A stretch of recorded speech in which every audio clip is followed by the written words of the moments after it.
Hi, this is Jeff Lesher with What's the Point? And I'm going to come at you hard today. Maybe it's because the weather's been frightful and that's got me a little worked up. Maybe it's because we've moved on from a government perspective, so I feel a little bit less of an obligation to soothe people because everything else is really riled up.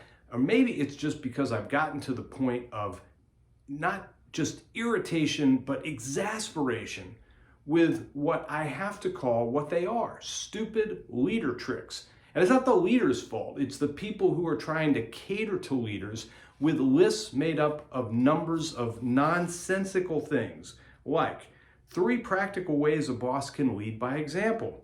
5 things, this is my favorite one, 5 things super productive people never do in the morning. So we're grammatically confused and we're hyperbolic all at the same time. 6 leaders, 6 lessons. And maybe the most impactful ever, 39 questions emotionally intelligent leaders should ask. 39? All you have to do is commit them to memory, and in every conversation you have, ask 39 questions. That's going to go really well. Stupid leader tricks.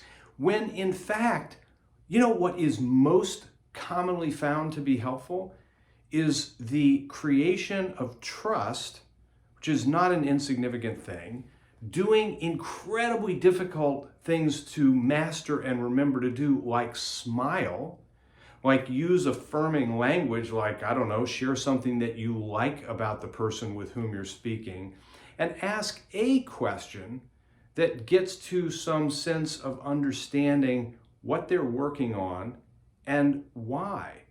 So that if they're on target, you can reinforce that. And if for some reason they're not, you might ask them a question or two and ultimately guide them onto a better path. Here's what would be even more helpful.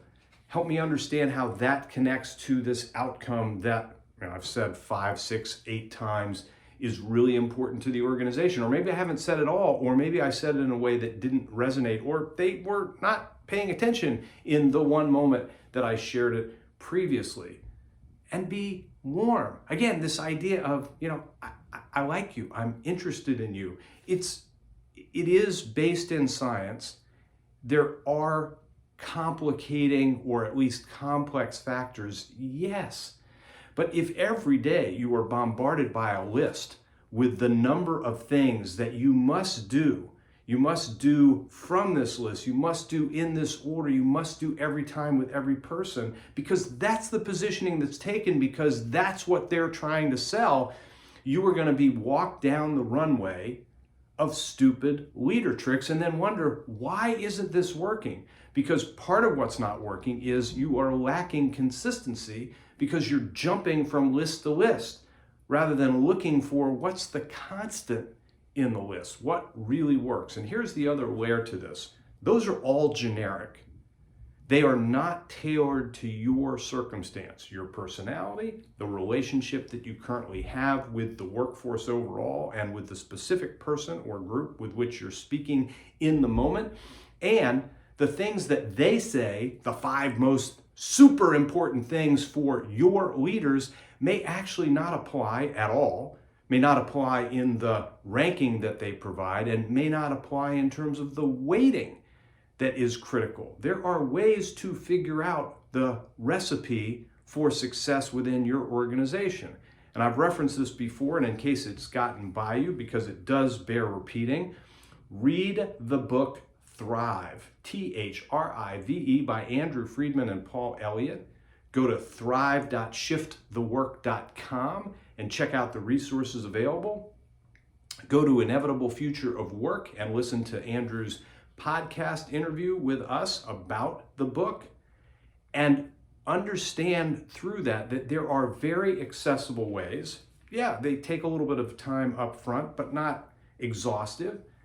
There are some things that require some effort and planning and other people's input. And then there is the commitment moving forward that's necessary in order for those things to be used and used productively. But those things are the criteria for what make people really good at your organization in the roles that are most critical to your performance. This is not a generic exercise. It is not the 5 things. It is not a one size fits every. You know that that doesn't work, and yet you're seduced into it because the headlines are so sexy, because they're geared towards the stupid leader trick. If I only do this thing a little bit differently or better, I will be better. Versus, look, there is a recipe for success in your roles at your organization. Find them, make that meal, and enjoy with tasty satisfaction your creation as it goes down the hatch of not just you, but of everybody who you're counting on to move your organization forward. Thrive. There is a way to do this, and it is not the stupid leader trick, and it is absolutely not one of the 39 questions that emotionally intelligent leaders ask, because if you were in fact emotionally intelligent, you would be listening to what the person is saying and asking a question based on that, and I can't tell you what that is. All I can tell you is care, be curious enough to ask, and then shut the F up and listen to the answer. You can be better. That is the point. I'm not going to give you a list of how to do it. I'm just going to tell you there are resources out there that help you create your own list, and that is the point.